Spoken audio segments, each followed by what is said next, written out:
मराठा आरक्षणासंदर्भात मनोज जरांगे यांना पाठिंबा देण्यासाठी गेल्या 17 दिवसापासून श्रीगोंदा तहसील कार्यालयासमोर हे साखळी उपोषण सुरू आहे। आपण बघतो की सकल मराठा समाजाच्या वतीने हे साखळी उपोषण सुरू आहे।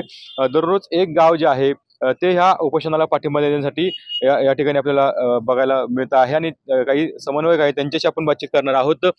काय सांगा, पाठिंबा देताय तुम्ही? आज 17वा दिवस आहे।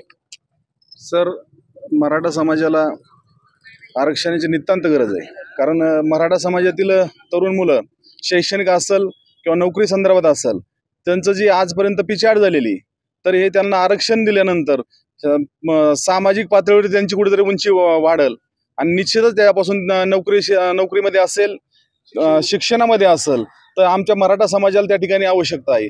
मराठा समाज जरी तुम्ही आज म्हणत असाल, बऱ्याच ठिकाणी तो आर्थिकदृष्ट्या सुद्धा त्या ठिकाणी पाठीमागे आहे।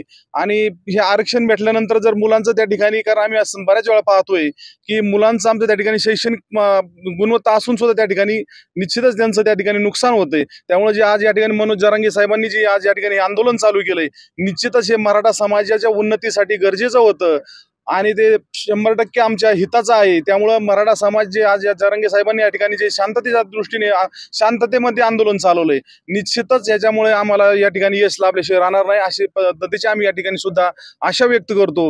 आणि आपण सुद्धा तशा पद्धतीचे आमचे विचार त्या ठिकाणी मांडावेत, अशा पद्धतीची आम्ही या ठिकाणी तुम्हाला विनंती करतो। खरं तर काल मुख्यमंत्र्यांनी निवेदन दिलं विधानसभेत आणि त्यांनी सांगितलं की फेब्रुवारीमध्ये विशेष अधिवेशन घेतलं जाणार, तरी पण तुम्ही ठाम आहात। आम्हाला 24 तारखेपर्यंतच आम्हाला आरक्षणचे आहे। 24 तारखेनंतर मराठा समाज गप्प बसणार नाही।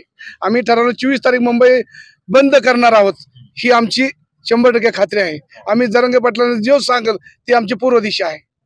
तर नक्कीच आपण बघितलं की आम्ही मनोज जरांगे पाटील जसं सांगतील तसं आमची पुढची दिशा असेल। मात्र आम्ही आता 24 डिसेंबर जे आहे त्या तारखेला आम्ही ठाम असल्याचं जे आहे ते मराठा समन्वयकांनी सांगितलेलं आहे।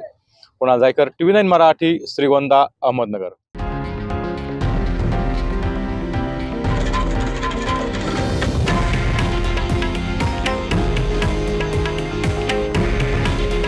हे आहे देशातील नंबर 1 न्यूज नेटवर्क आणि आपण पाहत आहात TV9 मराठी।